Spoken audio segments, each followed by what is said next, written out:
Hi guys, James at Rampant Lion Reviews again for you today with another beer review. For this one we are going to head over to Hong Kong once again, and we're going to return to a brewery that's featured on the channel a couple of times before. I've had some really nice beers from these guys over the last few years, a few different styles, and if people were to ask me about this brewery I would probably say that they are very solid all round, but they do have a few beers such as New England Hazy IPAs that they're particularly well known for. But the beer we're going to have a look at today is a style that I haven't tried from these guys yet, if memory serves me correctly. It's also got a little bit of a twist to it that I've only ever had once or twice, if ever. So this should be a really interesting one. And this also came as a recommendation from someone that I really trust quite a lot when it comes to the Hong Kong beer scene. So needless to say, I'm very curious to see what this beer is going to have in store for us. Hopefully it's another good one. Hopefully it makes for an interesting review, and as always I hope that you guys watching enjoy my take on this one as well. So yeah, for this review then, we are going to head to Pho Tan in the New Territories in the northern part of Hong Kong, and that means that we're going to have a look at yet another beer from Carbon Brews. So this particular beer is called Dark Soul. This is the Amburana edition. It comes in at 10% ABV, and this one is an Amburana barrel-aged Imperial Stout. So yeah, Amburana wood of course comes from South America. I'm not overly familiar with it, but I know that it's quite popular for aging bourbons and things in. So yeah, quite interesting that. But this is another beer that I picked up at HK Brewcraft in Central in Hong Kong, and this one came as a recommendation from my friend Luigi Corraduzza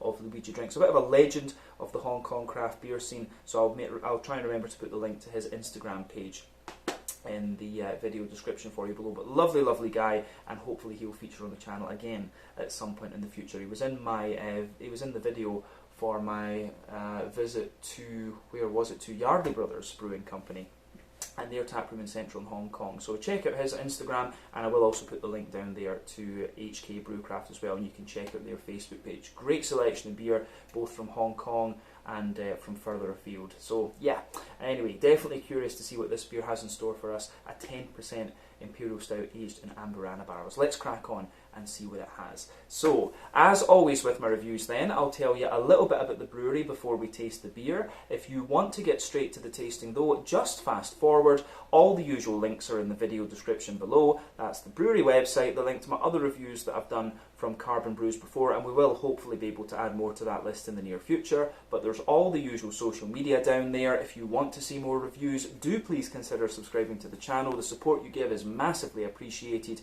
and remember you can go into the channel homepage and search for beer based on the geography tagging system. So just go in there, use the search bar, put your hometown, state, county, whatever you like in there. If I've reviewed beers from the area that you search for, they will pop up. Failing that though, you can check out the playlist of beers from different countries. You'll find this one in the Hong Kong playlist along with a number of other things, and there are playlists there from various other countries as well. But let's go on to my brewery notes then, and I'll tell you a wee bit about Carbon Brews then. So Carbon Brews, as I've mentioned to you already, are based in the New Territories in Hong Kong, and the brewery was founded back in 2018, and it can be found on the 1st and 10th floor of the Union Industrial Centre in Pho Tan in the New Territories, as we said, which is to the north of Kowloon, the city across the water from Hong Kong Island. But this facility was previously the Hong Kong brewery of Kiuchi Brewery from Ibaraki Prefecture in Japan, who were brewing their Hitachino Nest beers there, and they established this facility back in 2015. But the general manager of the brewery is Chris Wong. He was previously an accountant by trade and also co-founded HK Brewcraft, where this beer was bought, and Heroes Beer Company as well. And all the while he was also working for Hitachino's Hong Kong operations. But Carbon Brews basically took over the facility in late 2018, and they were established as a completely new brand after Kiuchi Brewery kind of pulled out of the facility. But the brewery operates a 35 hectolitre brew kit, and the current head brewer is Diaz Jumashev, and he's joined in the brewing team by Justin Chan, Lydia Kuzmina, Harry Liu and Tommy Liu. These days they've got a tap room in Central in Hong Kong, which I did film an out and about video at. You will see that at some point around the same time as this video. But they've also got another bar in Akasaka in Tokyo in Japan as well. So I need to go and check that out sometime if I get the chance. But as of April 2023, when I'm filming this review for you, these guys have produced 120 different kinds of beer, and like I said to you, they do a whole host of different styles. IPAs, probably their best known beers, are the lupulin ones, the Little Rich Lupulins and Crazy Rich Lupulins. Lovely hazy New England IPAs. But yeah, that's everything, as I say, that I can tell you about Carbon Brews for the moment. If you want to learn more about these guys, you can check out the brewery website, you can follow them on Facebook and Instagram to keep up to date with all the latest goings on, and you can check out the Rate Beer and Untappd pages to learn a little bit more about all the different beers that these guys have done. So yeah, let's get on and actually have a little look at the beer itself. So in case you're wondering what size this bottle is, this is 650 millilitres, which I believe is a standard size for American bombers, as they call them. But yeah, I'm really not sure about the fluid ounce thing and stuff that they use over in America. But yeah, 650 millilitres is a size that I have come across quite a few times. But I'd just like to have a wee look at the artwork on this one. There you can see the Carbon Brews symbol there, and there you can see Dark Soul, and then it says Amburana Barrel-Aged Imperial Stout. This is the 2022 version, I should point that out as well. So yeah, 10% ABV this one. It tells you about the hops and stuff on the side here. So this one is hopped with Sabro and HBC 472. So Sabro we know quite well, about 15 or 16% alpha acid. It gives you this kind of coconutty and slightly orangey flavour. HBC 472 is another new variety that's supposed to give you a lot of kind of woody character and things like that as well. I think it's about 14% alpha acid you get out of it as well. But the malt base in this one is pale, wheat, oats, Carafa S3, Caramunic and chocolate, and they've used WLP001 as the yeast in this. So yeah, it didn't say how long exactly it had been aged in the barrels for. I don't know if I still have the Untappd page open for this one. Does it say? Let's just see. Nah, it doesn't say how long it was, unfortunately. So yeah, we can get rid of the brewery notes now though, and we can open this guy up and see what it's all about. I actually can't remember what I paid for this beer. It was Hong Kong dollars, so you know I forgot. But yeah, plain black bottle cap on this one. Let's get this guy out and we'll get on with the taste, and then very curious to see what it's going to have in store for us. So, nice little bit of smoke on the opening there. I'm not sure how well you guys are going to see that, but let's get this guy out into the glass and see what it's all about. I'm of course going to share this beer with my partner and her mum afterwards, so I'm not going to pour too much of this one for this review, because I will close the bottle up and take it with me over to their house in a wee second. But yeah, anyway, I think that's enough for us to have a little look at for the moment. So that's maybe about 1/3 of the bottle, something like that. So there's about 200 millilitres worth of beer in here. So that's definitely enough to do a nice review. So as you can see, this beer has poured pretty much as you would expect of an Imperial Stout. So yeah, you can see from the haze and the wheat, it does have the oats and the wheat, sorry, it certainly does have a little bit of haze to it, but you can see not much in the way of a head on this one. Even if we sugar it up a little bit, it's certainly not giving much in the way of a head. So you can see there's just some kind of chocolatey, dark tan bubbles around the edge of the glass there. I'd just like to have a wee look at that. But yeah, you can see those dark kind of chocolatey bubbles there, but really not much in the way of a head building on this beer at all. I tell you something, the little whiff of the aroma that I got out of this one, I have a feeling that this beer is going to be a little bit akin to some of the kind of cycle stouts you'll get from over in the US. These big, dry, but still very, very sweet cocoa nibby type things. So yeah, I think this should be pretty interesting. So anyway, as you would expect from this beer though, it's a lovely dark ebony rosewood colour. If you shine the light through it, it does have a little bit of a kind of Pepsi, Coca-Cola coloured edge to it, but one or two big bubbles sticking toward the side of the glass, a few little ones going up toward the bottom of the head, or where the head should be in this one. But yeah, it looks pretty much as you would expect of an Imperial Stout. Remember, the colour of your beer depends on a few things. One, the type of malts that you use, that goes a long way to determining your EBC rating. Two, length of your wort boil is also going to play a role, because the longer you boil the wort, the more the sugars caramelise, and thus you get a darker colour of beer. But any barrel aging that you do or adjuncts that you put in will affect the colour of your beer too. But when it comes to darker beers, like black beers, like Imperial Stouts for example, it's quite difficult to actually change the colour of your Imperial Stout with adjuncts. I've only ever seen it done with like beets, and that was by a brewery in Estonia by the name of Puhasta, who are pretty damn awesome, I have to say. But yeah, you can certainly see the wheat and the oats in this one have given this beer a little bit of kind of hazy character, and you can see the kind of lacing around the edge of the glass there with this one. So yeah, it looks pretty cool, I have to say. Probably a lot of the colour in this one's coming from the mix of Carafa, Caramunic and chocolate actually. Probably Carafa and chocolate are the ones that are going to give it the big black colour like this. But yeah, I like how this goes together. Nothing overly surprising in this beer in terms of its appearance. I think we can go and have a look at the aroma now and see what it's all about. So let's do this. Oh yeah, I'm just going to say, the aroma coming out of this beer is pretty damn special actually. As I say, I got a little whiff of it earlier on, and the aroma of this one reminds me of the Cycle Stouts from... it really reminds me of the Cycle Stouts from the US.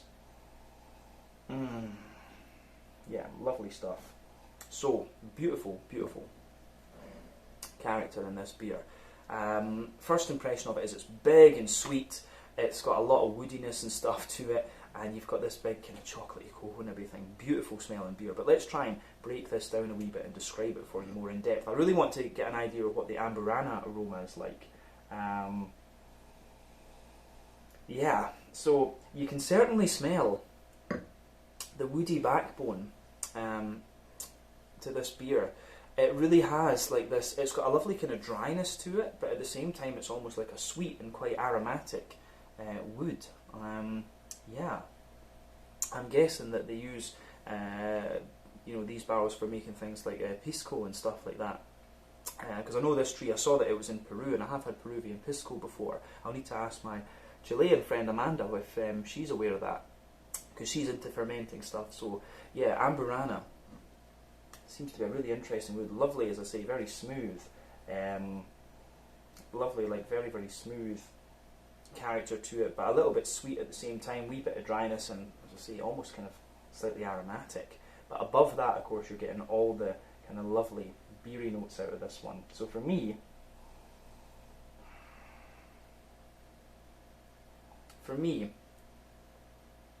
the backbone of this beer, it has got a little bit of like a dry, slightly well-fired bread crust to it, but it's not roasty and toasty and bitter, actually. It's more like a kind of sweet note to it. There's a lot of kind of cakey qualities to this beer as well, I would say. So, yeah, aroma-wise, this is really, really quite nice.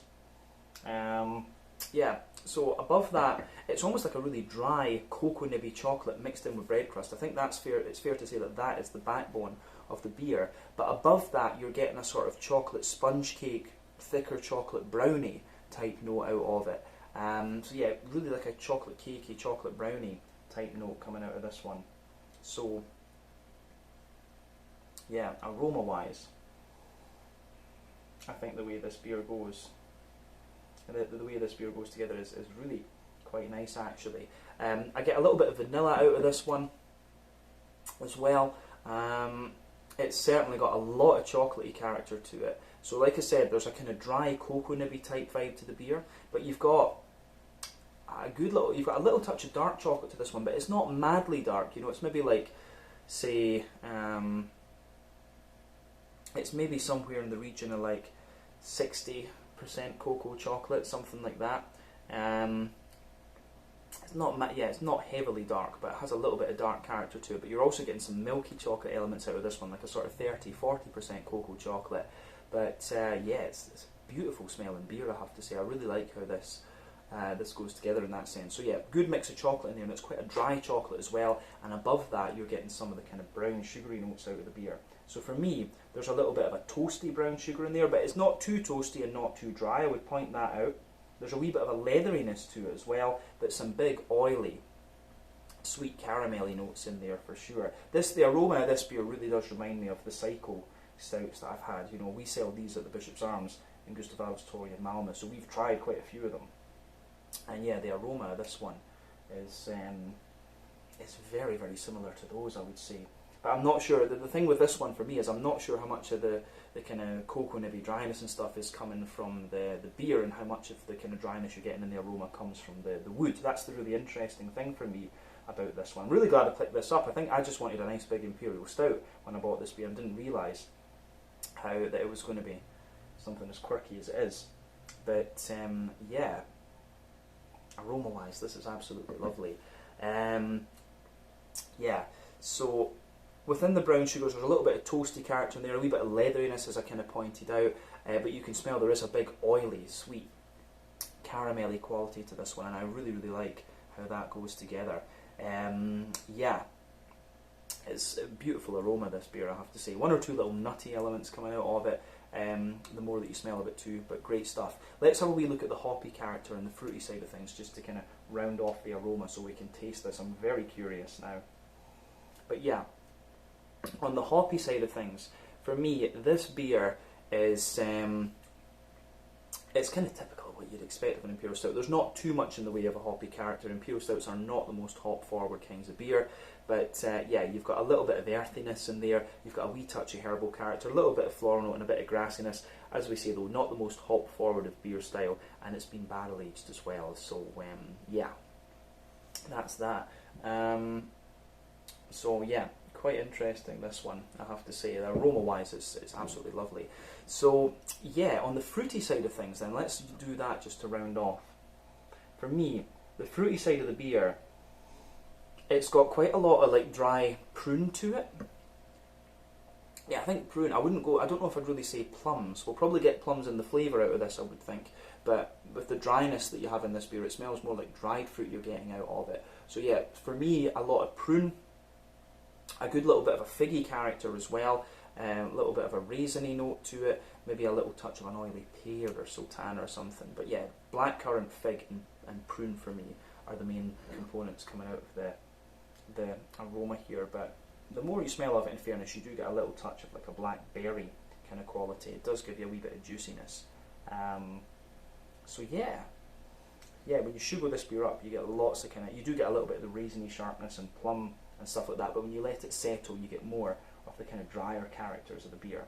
So yeah, interesting stuff, I have to say. Very excited to try this one though.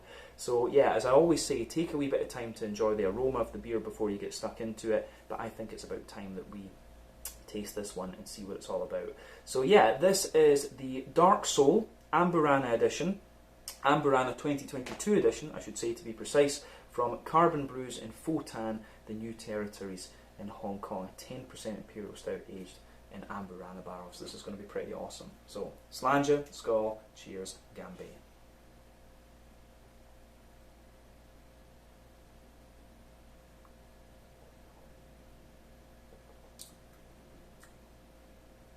Ooh. That is quite interesting, I have to say. A lot kind of wetter and more slick than I thought it was going to be.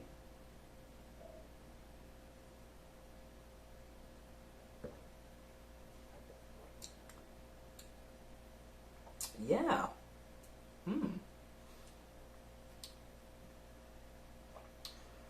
For me, this is not what I expected from the aroma. I thought this was going to be one of these big, kind of dry, cocoa nibby, thick, thick as fuck chocolate stouts from Cycle. I thought it was going to be something like that because it really smelled very, very akin to it. But it's actually like a slightly more slick and wet Imperial Stout. But it really gives you the dryness the further into the aftertaste that you go. Yeah, especially with the oats and the wheat in this one. I thought this was going to have quite a bit of thickness and almost like a kind of creaminess to it, but it's actually really slick, to be honest with you. Yeah, sometimes you get beers like this that are just not what you expect, but the main question should always be, is it a good beer? And for me, the answer is yes, this is quite nice. The woody character that comes out of this one, the further into the aftertaste that you go, is very, very nice, so it gets a big thumbs up from me, as I said.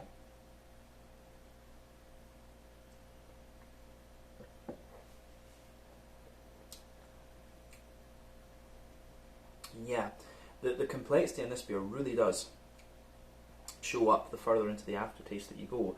I'm curious as to whether, we'll probably get a wee bit more kind of sedimentation and stuff from it further down the bottle. Let me just have a wee look.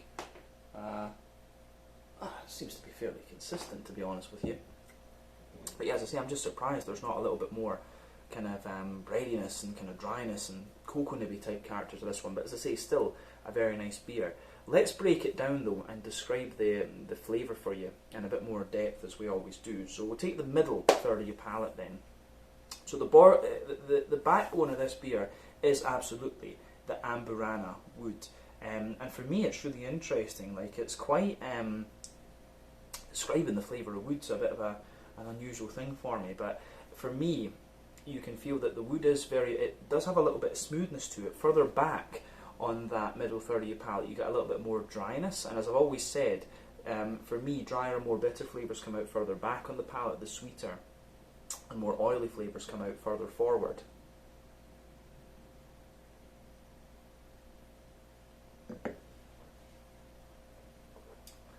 So yeah, the way that the beer goes together in that sense is kind of interesting, because what you'll find with this beer is, yeah, you get the dryness and the smoothness out of the wood. It does have it doesn't really have a vanilla note to it, this one. It's almost got like a little bit of nuttiness and a kind of coconutty character further forward on that middle third of your palate, and then above that you're getting this layer of almost kind of aromatic bark or something. So yeah, the way that this beer goes together, I think, is really quite interesting. Yeah, flavour wise, the wood is really nice, and you get more and more of that the further into the aftertaste that you go. So yeah. Above that though, you are getting the elements, pardon me, of the stout itself. So let's have a wee look at those.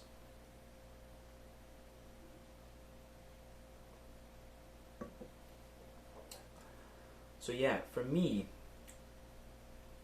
the stouty side of this beer, the backbone of it, you do have a little bit of a well-fired toasty bread crust in there, and that's most likely to come from the carafa. But above that, you get this distinctive brown bready note, and this is something you always find with carafa. Carafa is a very distinctive malt. I believe that carafa is a trademark of the Weyermann Malt Company in Bamberg, who are very famous. Their building is a listed building, of course, and one of the most well-known malteries in the world. But carafa is one of their trademark malts, and it just has this really distinctive bready character to it. So above the kind of toasty, well-fired bread crust, you do get just this really distinctive, almost like, it's not quite a rye bready character, but it's like a very grainy, wholemeal, brown bready note. So you can feel that the bread, you've got the well-fired bread crust, the kind of grainy bread from the carafa, and then above that you start to get like a slightly sweeter brown bready note, and that's probably the pale malt and the wheat that are going to give you that, and it will be in combination with the chocolate malts and stuff that it's giving you brown bread instead of white bread. So yeah, absolutely, you can feel a little bit of you get the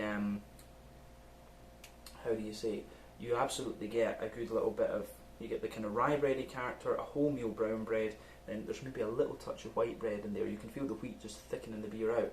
But then above that you get the chocolate coming out of this one. So further back on that middle third of your palate, you get the kind of drier cocoa nibby type quality, and it's maybe got a wee bit of a darker chocolate note to it, like I say, like a 50-60% cocoa chocolate. But as you move further forward along that middle third of your palate, you get a wee bit more kind of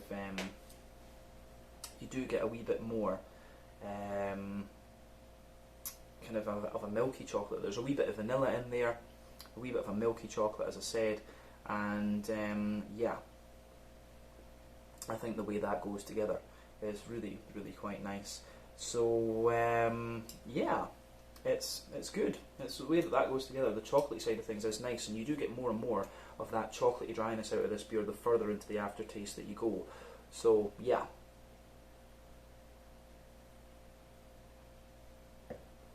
On top of that, you're getting more of the kind of brown sugary notes out of the beer. So yeah, you can feel that in the middle of your palate there's this nice circle there, and there's a wee bit of a kind of leathery, there is a little bit of a leathery brown sugary character to this one in there. And usually when you've got leathery brown sugars, that indicates a slightly longer wort boil. I don't feel that. I think this beer, if it's anything, I think it will be a double mash. It feels a bit thicker and a bit drier in a sense, but yeah, I don't think this one has had too long a wort boil. I think if anything, it's more likely to be a double mash Imperial Stout, because you can just feel the kind of stickiness in the mouthfeel. But yeah, you've got a kind of slightly leathery, dry, brown, sugary note there, but in the dead centre of your palate you can feel that little circle where you've got a really kind of highly caramelized, sticky sort of thing coming out to this one. And as you go further out from that, you get a wee bit more of a, you do get a little bit more of a kind of dryness to the brown sugar as well. It's got a little touch of toasty caramel, so you've got leathery caramel, toasty caramel, and then in the middle of your palate, like a slightly more oily treacle molasses type thing. The other thing you'll get out of this beer is further forward on that middle third of your palate, you get a little bit of nuttiness and coconutty character the further into the aftertaste that you go. But yeah, I think that covers everything we need to say about the middle third of the palate, and that is where the overall complexity of the beer is. So let's look at the back third of your palate then. The border region between middle and back third of your palate, you get a good little bit of a kind of bready build up in there. You can feel that. It's like a kind of brown bread. The base of that back third of your palate it still has the woody character in there, and it's obviously a lot drier, but I'm still getting that aromaticity out of it. You can feel the sort of bread crusty character that I was talking about, and that feels even drier. You've got the kind of rye bready character, which feels a little bit taller and a little bit more airy, and then above that you've got a more kind of you've got the kind of wholemeal bready character, which is nice and airy as well. So yeah, on top of that, you do get a little bit of a kind of, you can feel the wheat there giving you a wee bit of dryness and stuff, but then above everything else you have the kind of yeasty character out of the beer. So let's just take a wee look at that.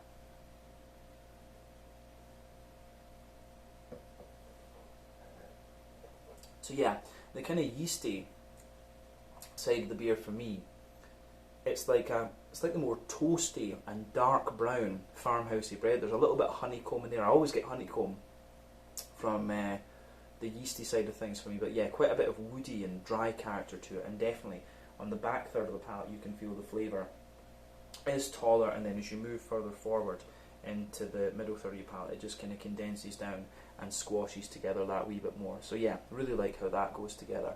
But on the malty and yeasty side of things, I think that's everything we need to say. So on the back, if we go to the hoppy side of things then, back corners of your palate, you've got a nice little bit of earthiness in there, which I'm guessing is going to be the HBC 472 that's going to give you that, because Sabro's not an overly earthy hop. But yeah, a good little bit of earthiness there, and as you move further forward it's a little bit kind of herbal as well, and woody almost, and then as you reach the front corners of the palate, that woodiness just kind of spreads forward, and that's what this HBC 472 is apparently known for. It's apparently meant to give you these kind of barrel-aged type qualities to it, so I can see why they would have chosen this for the beer. But yes, Simcoe is quite an interesting one, and you know, we've got Bramling's Cross, Northern Brewer, all of these things. Williamette's an interesting one that can give you these dark fruity characters too. But yeah, you can feel the hoppy character in this beer really blends very well with the Amburana wood, and maybe that's why I'm feeling that the Amburana is quite an aromatic wood. I don't know. As I say, not overly familiar with that, but a little bit of floral aromaticity on the front corners of the palate, then round the front curve of the tongue, it's a little bit lighter and more grassy and a wee bit more oily in that sense too. So yeah, let's have a wee look at that. Let's have a look at the front third of your palate and the fruity side of things.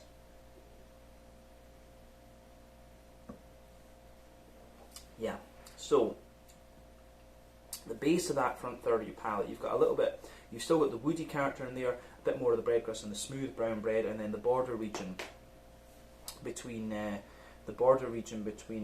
front third and middle third of your palate, it has got a little bit of that kind of sweeter, more rye bready build up, and then you've got a nice kind of oily fruity character there. You get that nice oily bubble where the juicy fruity esters just roll their way out of the beer. So for me, the fruity side of the beer, when you take this beer in, it gives you a little bit of that sharper kind of raisiny note, and then a bit of a big juicy plum.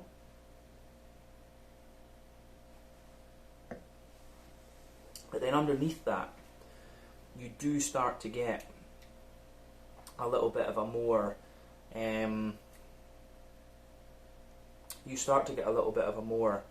kind of dry, pruny, and like sultana-like type flavour. For those of you who don't know, sultanas are like dry white green grapes. You can feel that in the base of that back third of your palate. It's almost got a wee bit of a kind of woody, coconutty flavour to it as well, which I'm guessing will come from the Sabro. So yeah, as you move further forward to the middle of that front third of your palate. It's definitely more kind of oily, peary-like. I don't get much. The interesting thing about this one is I don't get much in the way of figs or blackcurrants or blackberries from this beer on that front half of the palate. But let's just have a wee look at that again.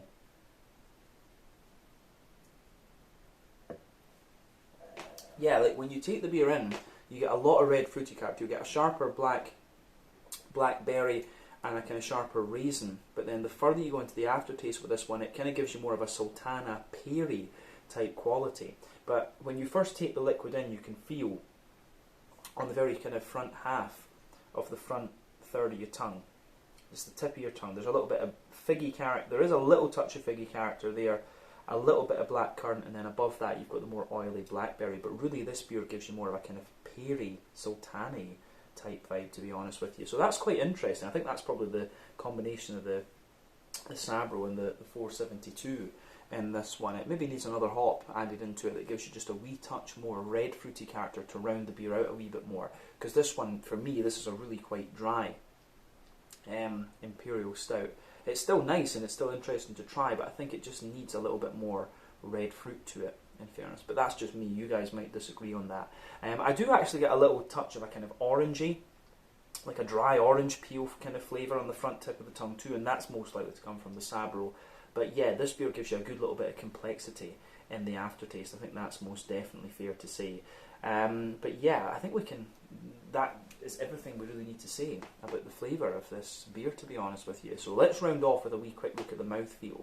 So for me, the mouthfeel is where this beer really differed from what I expected it was going to be.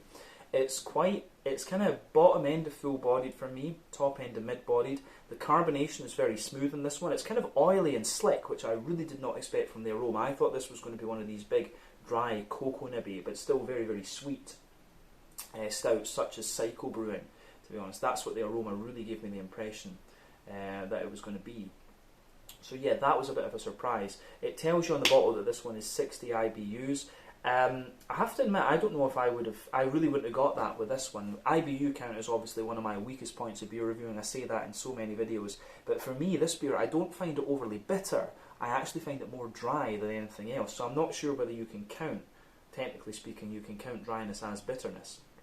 So yeah, let me know your thoughts on that in the comment section below. But yeah, for me, this is more of a dry Imperial Stout, and it shows you more of its woody character the further you go into the aftertaste and as it warms up. We've had this beer out a wee bit now. But yeah, the backbone of this beer is absolutely the woody character, and you get more and more of that as the beer opens up and warms up a little bit. You've got a lovely kind of dry sweetness in there, a little bit of oily sweetness as well, and then you have the kind of big oily caramelly notes to it too. So yeah, the malty side of this beer is very nice. The hoppy character to it is mainly dry and woody. The HBC 472 seems to be a really interesting hop in that sense. And then on the fruity side of things, it's quite red fruity when you first take the liquid in, but then it dries out and gives you a more oily, peary, sultana, like dry orange peel kind of flavour. And I think that's probably the Sabro that's going to give you those notes, to be honest with you. But overall, a very, very interesting beer, this one, and it does have that kind of distinctive German breadiness to it. You know, the Karamunich and the Carafa in this one are giving you that big distinctive German bready note. But a really interesting beer, this one. As I say, one of these ones that's really deviated or diverged from what I was expecting from the aroma, but still really nice and definitely cool to review my first beer that's aged in Amburana barrels as well. I need to investigate that a wee bit more and see if there's any Scotch whiskies that are using Amburana wood or something like that. So yeah, let's leave it there for this one. This was the Dark Soul Amburana edition from 2022 from Carbon Brews in Photan in the New Territories in Hong Kong. Really interesting beer, this one. I'm going to take this away and share it with my partner and her mum. So yeah, let's leave it at that then. So once again, thank you for watching my beer reviews. Until the next time, please like, subscribe, share, all the usual YouTube stuff. Let me know your own thoughts on this beer in the comment section below. Let me know what your favourite beers are from Carbon Brews as well. Do make sure you go and check them out. You can check out my out and about video that I did at their tap room in Central in Hong Kong too. But in the meantime, Slange just now. I will catch you guys very, very soon. So yeah, Slange out, Scott. Cheers, Gamby. Check out Carbon Brews. Check out my social media. Check out theirs. And there will be more reviews to come. Cheers.